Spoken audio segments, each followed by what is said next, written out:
ಬಾಬಾ ಬಿಸಿಲು ಬಿಸಿಲು ಸಿಡಿ ಬಿಸಿಲು ಈ ಸಲ ಅಂತೂ ತುಂಬ ಅತಿಯಾದ ಶಾಖ ಎಲ್ಲ ಕಡೆ. ನಮ್ಮ ತುಮಕೂರು ಅಂತ ಕಡೆನೂ ಬಿಜಾಪುರಷ್ಟು ಶಾಖ ಆಗಿಬಿಟ್ಟಿದೆ. ಬಿಸಿಲು ಬಿಸಿಲು ಅಂತೀವಲ್ಲ ಬಾಬಾ. ಏನು ಡಾಕ್ಟ್ರಿ ಈ ಬಿಸಿಲಿಗೆ ಸುಸ್ತಾಗುತ್ತೆ ಸಿಕ್ಕಾಬಿಟ್ಟೆ, ಎಷ್ಟು ನೀರು ಕುಡಿದ್ರೂ ಸಾಕಾಗಲ್ಲಪ್ಪ, ಏನು ಕೆಲಸ ಮಾಡ್ಕೊಂಬನ್ಸಿಲ್ಲ, ಬೆವರು ಒರೆಸ್ಕೊಂಡೇ ಸುಸ್ತಾಗೋಯ್ತು ಅಂತ ಹೇಳ್ತಾರೆ ನನ್ನ ಪೇಷಂಟ್ಸು. ಆಯಿತು, ಆ ಬಿಸಿಲನ್ನ ಅವಾಯ್ಡ್ ಮಾಡೋಕ್ಕಂತೂ ಆಗಲ್ಲ ಅಲ್ವಾ. ಸೊ ಹಾಗಾಗಿ ಈ ಬೇಸಿಗೆಯಲ್ಲಿ ನಮಗೆ ಸುಸ್ತಾಗಬಾರ್ದು, ಸೆಕೆ ಆಗಬಾರ್ದು ಅಂತಂದರೆ ಏನು ಮಾಡಬೇಕು? ಆಹಾರ ಪದಾರ್ಥಗಳು ಬೇರೆ ಯಾವ ರೀತಿ ತೊಗೋಬೇಕು, ಯಾವ ರೀತಿ ಹಣ್ಣಿನ ಪದಾರ್ಥದಲ್ಲಿ ನೀರಿನಂಶ ಜಾಸ್ತಿ ಇದೆ, ಯಾವ ತರಕಾರಿಗಳು ತೊಗೊಂಡ್ರೆ ನಮ್ಮ ದೇಹಕ್ಕೆ, ನಮ್ಮ ದೇಹದ ಉಷ್ಣಾಂಶ ಇದೆಯಲ್ಲ ಅದನ್ನು ಕೂಲಾಗಿ ಇಟ್ಕೊಳ್ಳೋಕ್ಕೆ, ಬಾಡಿನ ಕೂಲಾಗಿ ಇಟ್ಕೊಳ್ಳೋಕ್ಕೆ ಅನುಕೂಲ ಆಗುತ್ತೆ. ನಮ್ಮ ಹಿರಿಯರು ಭಾಳ ಬುದ್ಧಿವಂತರು ನೋಡಿ. ಶ್ರೀರಾಮನವಮಿ ಹಬ್ಬ ಈ ಬೇಸಿಗೆ ಕಾಲದಲ್ಲೇ ಬರುತ್ತೆ. ಏನು ಕೊಡ್ತೀವಿ ನಾವು, ಯಾವ ಥರ ಪಾನಕ ಕೊಡ್ತೀವಿ, ಏನಕ್ಕೆ ಕೊಡ್ತೀವಿ, ಅದು ಎಲ್ಲ ರೀತಿಯ ವೈಜ್ಞಾನಿಕ ಕಾರಣಗಳಿದೆ. ಸೊ ಹಾಗಾಗಿ ಈ ಬೇಸಿಗೆ ಕಾಲದಲ್ಲಿ ನಮ್ಮ ಆರೋಗ್ಯನ ಚೆನ್ನಾಗಿ ಇಟ್ಕೋಬೇಕು ಅಂತಂದರೆ ಯಾವ ರೀತಿ ಆಹಾರ ಸೇವನೆ ಮಾಡಬೇಕು ಅಂತ ಪೂರ್ತಿ ಈ ವಿಡಿಯೋದಲ್ಲಿ ನೋಡೋಣ.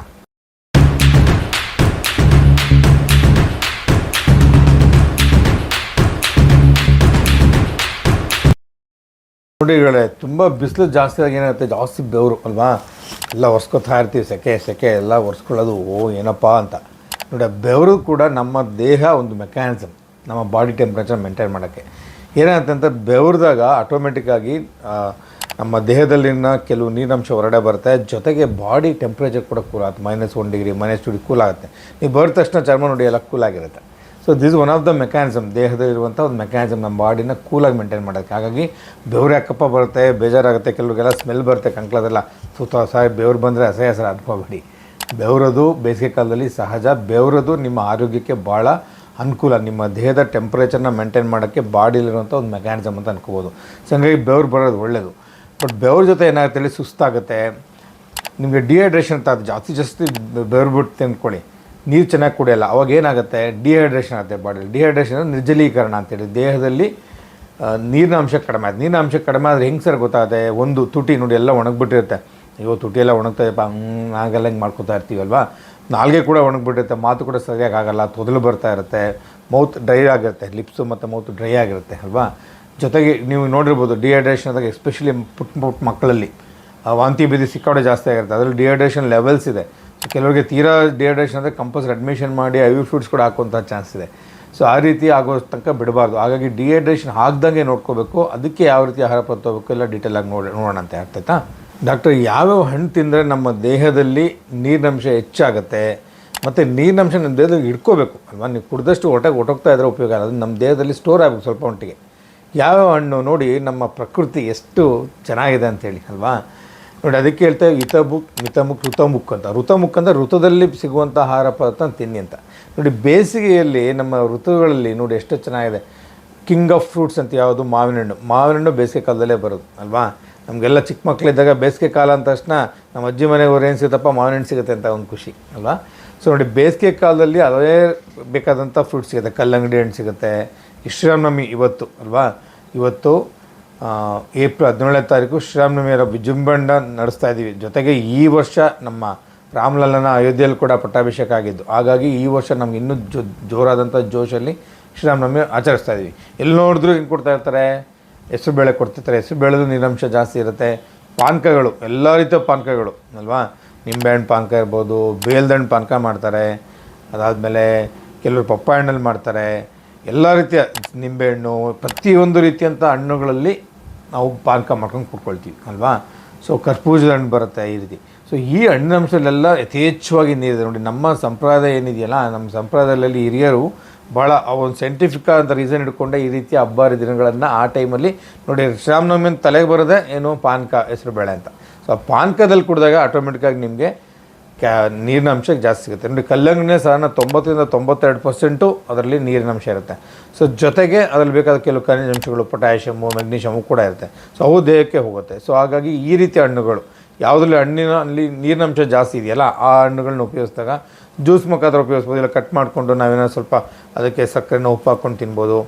ಇಲ್ಲ ಅಂತಂದರೆ ಜ್ಯೂಸ್ ಮಾಡ್ಕೊಂಡು ಕುಡಿಬೋದು. ಯಾವುದೇ ರೀತಿಯ ಹಣ್ಣಿನ ಪದಾರ್ಥಗಳನ್ನು ತಿಂದಾಗ ಏನಾಗುತ್ತೆ, ದೇಹಕ್ಕೆ ಅತಿ ಹೆಚ್ಚು ನೀರಿನಂಶ ಸೇರುತ್ತೆ. ಜೊತೆಗೆ ಅದರಲ್ಲಿರುವಂಥ ಅಂಶಗಳು ಸೇರುತ್ತೆ ನೋಡಿ. ಈಗ ನೀವು ಸಿಟ್ರಸ್ ಫ್ರೂಟ್ಸ್ ಅಂತ ಹೇಳ್ತೀವಿ, ಕಿತ್ತಳೆ ಹಣ್ಣು ಜ್ಯೂಸು, ಮೋಸಂಬಿ ಜ್ಯೂಸ್, ಅದರಲ್ಲಿ ವೈಟಮಿನ್ C ಜಾಸ್ತಿ ಇರುತ್ತೆ.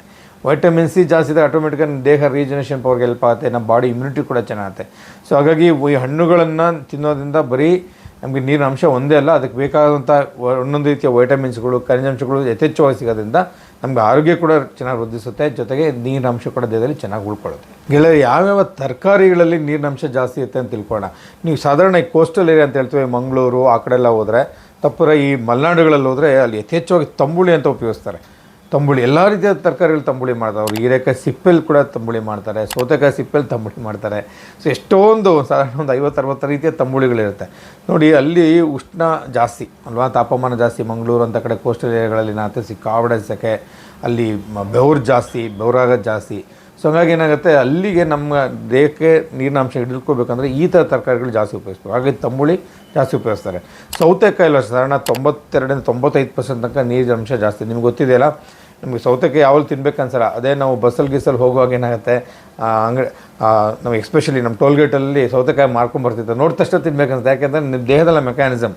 ಸೌತೆಕಾಯಿಗೆ ಸ್ವಲ್ಪ ಉಪ್ಪಾಕಿ ತಿನ್ಬಿಟ್ರೆ ಮಜಾನೇ ಬೇರೆ ಆ ಬೇಸಿಗೆಯಲ್ಲಿ ಅಲ್ವಾ. ಸೊ ಸೌತೆಕಾಯಲ್ಲಿ ಹೆಚ್ಚಿನ ಅಂಶ ನೀರಿರುತ್ತೆ. ಅದ್ರ ಜೊತೆಗೆ ಬೇರೆ ತರಕಾರಿಗಳಂದರೆ ಪಡವಲಕಾಯಿ, ಆಮೇಲೆ ಹಾಗಲಕಾಯಿ, ಆಮೇಲೆ ಸೋರೆಕಾಯಿ, ಯಾವುದು ಉದ್ದುದ್ದ ಬರ್ತಾ ಆಹಾರ ಪದಾರ್ಥಗಳಿದೆ ಅದರಲ್ಲೂ ಕೂಡ ತರಕಾರಿಗಳು ಕೂಡ ಹೆಚ್ಚಿನ ಅಂಶ ಇರುತ್ತೆ. ಜೊತೆಗೆ ಕೋಸು, ಹೂಕೋಸು ಆಗ್ಬೋದು, ಎಲೆಕೋಸು, ಅದರಲ್ಲೂ ಕೂಡ ನೀರಿನ ಅಂಶ ಜಾಸ್ತಿ ಇರುತ್ತೆ.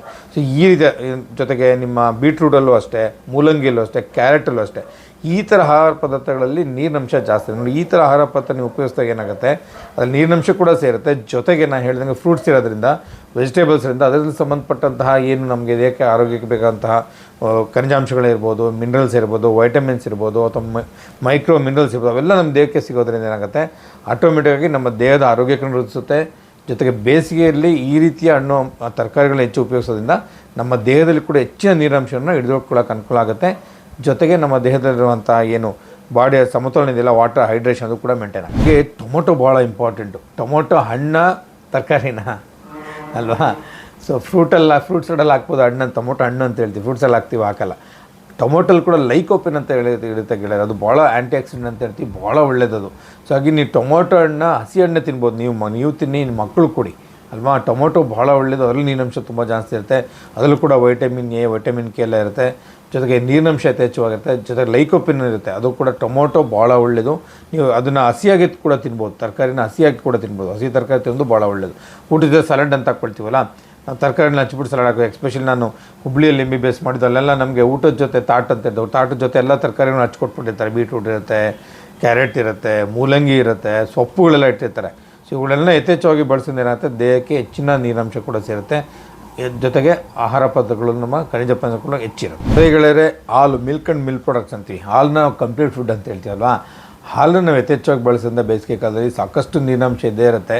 ಅದು ನೀವು ಡೈರಿ ಹಾಲಾದರೆ ಪರವಾಗಿಲ್ಲ, ನೀವು ಕ್ಯಾನಲ್ಲಿ ತೊಗೊಂಡ್ರೆ ಅವ್ರು ಹೆಚ್ಚಿನ ನೀರು ಆ್ಯಡ್ ಮಾಡಿಬಿಟ್ಟಿರ್ತಾರೆ ಬೇಸಿಗೆಯಲ್ಲಿ.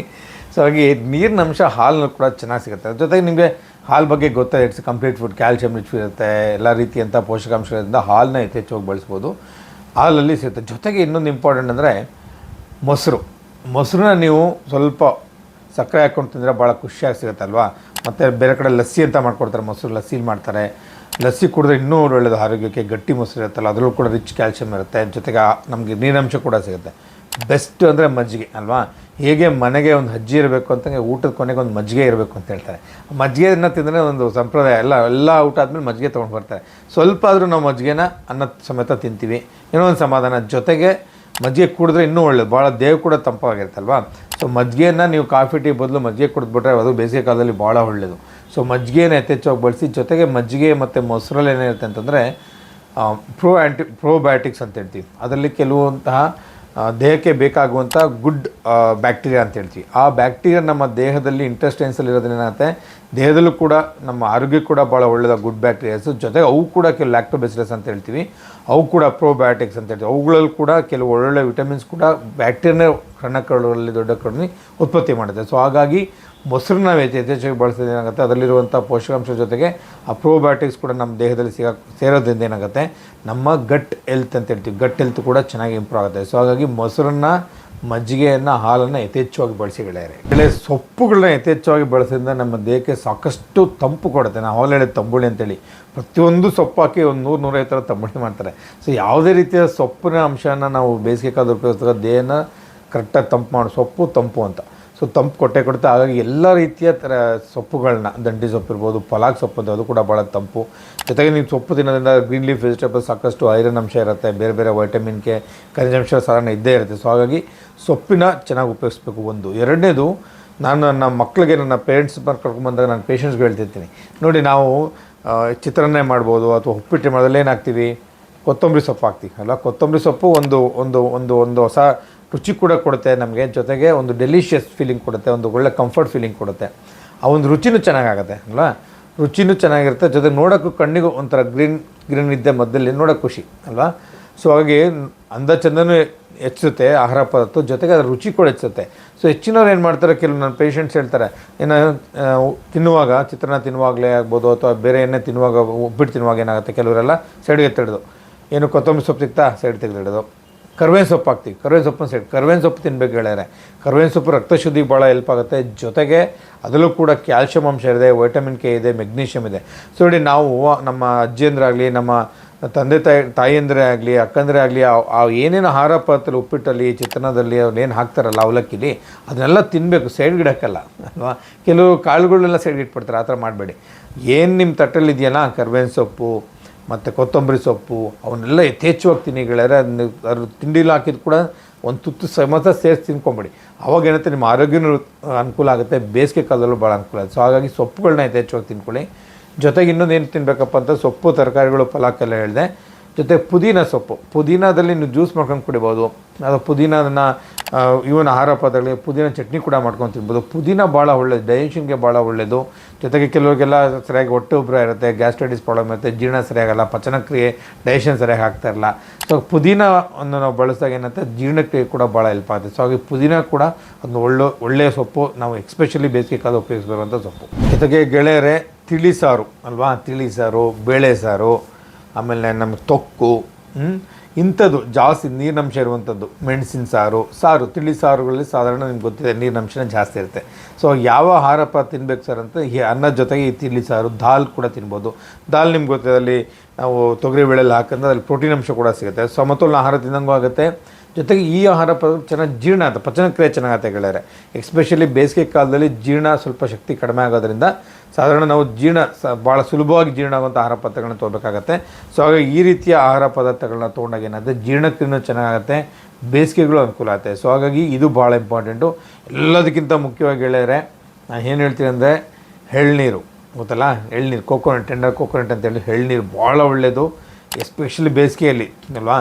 ನೀವೊಂದು 20 ರೂಪಾಯಿ 30 ರೂಪಾಯಲ್ಲಿ ಎಣ್ಣೆ ಸಿಗುತ್ತೆ, ಕುಡಿದ್ಬಿಟ್ರೆ ಭಾಳ ಒಳ್ಳೆಯದು. ನೋಡಿ, ಅದೇನಂತೆ, ನೀವು ಫ್ರೂಟ್ಸ್ ಜ್ಯೂಸ್ ತೊಗೊಂಡೋದಕ್ಕೇನೋ ಎಕ್ಸ್ಟ್ರಾ ಶುಗರ್ ಹಾಕ್ತಾರೆ ಅಥವಾ ಬೇರೆಲ್ಲ ಆ್ಯಡ್ ಆಗುತ್ತೆ. ಬಟ್ ನೋಡಿ, ಅದರಲ್ಲಿ ಎಕ್ಸ್ಟ್ರಾ ಫ್ರೂಟ್ನರ್ ಬೇಕಿಲ್ಲ ನಿಮಗೆ. ಅದರಲ್ಲಿ ಎಳ್ನೀರು ತಾನೇ ಸಿಹಿಯಾಗಿರುತ್ತೆ. ಜೊತೆಗೆ ಏನು ಕೊಬ್ಬರಿ ತಿಂತಿರಲ್ಲ ಅದು ಕೂಡ ಭಾಳ ಒಳ್ಳೆಯದು, ಅದನ್ನು ತಿಂದ್ಬಿಟ್ರೆ ಭಾಳ ಒಳ್ಳೆಯದು. ಎಳ್ನೀರಲ್ಲಿ ಸಾಕಷ್ಟು ಪೊಟ್ಯಾಷಿಯಮ್ ರಿಚ್ ಇದೆ, ಎಸ್ಪೆಷಲಿ ಹೈಪೋಕೆಲಿಮಾ ಅಂತ ಹೇಳ್ತೀವಿ. ಎಸ್ಪೆಷಲಿ ನಮ್ಮ ದೇಹದಲ್ಲಿ ಡಿಹೈಡ್ರೇಷನ್ ಆದಾಗ ಪೊಟ್ಯಾಷಿಯಮ್ ಅಂಶ, ಸೋಡಿಯಂ ಅಂಶ ದೇಹದಲ್ಲಿ ಕಡಿಮೆ, ಹೈಪೋಕೆಲಿಮಿಯಾ, ಹೈಪೋನ್ಯೂಟ್ರಿಮಾ, ಕೆಲವಾಗ ಸನ್ಸ್ಟ್ರೋಕ್ ಆಗುತ್ತೆ, ಅವೆಲ್ಲ ಆಗೋ ಚಾನ್ಸ್ ಇರುತ್ತೆ. ಸೊ ಹಾಗಾಗಿ ಎಳ್ನೀರನ್ನ ಯಥೇಚ್ಛವಾಗಿ ಬೆಳೆಸ್ಬೇಕು ಗೆಳೆಯರೆ. ಎಳ್ನೀರು ಬೆಳೆದ್ರೆ ನಿಮ್ಗೆ ಗೊತ್ತಿದೆ, ನ್ಯಾಚುರಲ್ ಸಿಗುವಂಥದ್ದು, ಅದರಲ್ಲಿ ಎಲ್ಲ ರೀತಿಯ ನೀರಿನಂಶ ಇದೆ. ನಾನು ಹೇಳ್ದಂಗೆ ಇವೆಲ್ಲ ಪೋಷಕಾಂಶಗಳಿರೋದ್ರಿಂದ ಎಳ್ನೀರಂತೂ ತಪ್ಪದೆ ದಿನಕ್ಕೊಂದು ಉಪಯೋಗಿಸೋದು ಭಾಳ ಭಾಳ ಭಾಳ ಮುಖ್ಯ. ಗೆಳೆಯರೆ, ನಿಮ್ಗೆ ನಾನು ನೋಡಿ ಗೊತ್ತಲ್ಲ, ಊಟ ಬಲ್ಲವನಿಗೆ ರೋಗವಿಲ್ಲ, ಮಾತು ಬಲ್ಲವನಂತ ಜಗಳ ಇಲ್ಲ ಅಂತ. ಸೊ ಹಾಗೆ ಊಟ, ನೀವು ಆರೋಗ್ಯ ಚೆನ್ನಾಗಿರ್ಬೇಕಂತಂದರೆ ಯಾವ ಕಾಲದಲ್ಲಿ, ಎಸ್ಪೆಷಲಿ ಬೇಸಿಗೆ ಕಾಲದಲ್ಲಿ ಯಾವ ಆಹಾರ ಪದಾರ್ಥ ತೊಗೋಬೇಕಂತ ಹೇಳಿದ್ದೀನಿ. ನಿಮ್ಮ ಆರೋಗ್ಯ ನಿಮ್ಮ ಕೈಲಿದೆ ಅಲ್ವಾ, ಇಟ್ಸ್ ಯುವರ್ ಪರ್ಸನಲ್ ರೆಸ್ಪಾನ್ಸಿಬಿಲಿಟಿ. ನಿಮ್ಮ ಆರೋಗ್ಯ ಚೆನ್ನಾಗಿರ್ಬೇಕಂದ್ರೆ ನಿಮ್ಮ ದೇಹಕ್ಕೆ ಹೋಗುವಂಥ ಆಹಾರ ಪದಾರ್ಥ ಚೆನ್ನಾಗಿರಬೇಕು. ಈ ರೀತಿಯ ಆಹಾರ ಪದಾರ್ಥಗಳನ್ನ ಬೇಸಿಗೆ ಉಪಯೋಗಿಸ್ಕೊಳ್ಳಿ. ನೀವು, ನಿಮ್ಮ ಮಕ್ಕಳು ಮೊಮ್ಮಕ್ಕಳು ಎಲ್ಲ ಆರೋಗ್ಯದಿಂದಿರಿ, ಯಾಕೆಂದರೆ ಆರೋಗ್ಯವೇ ಭಾಗ್ಯ.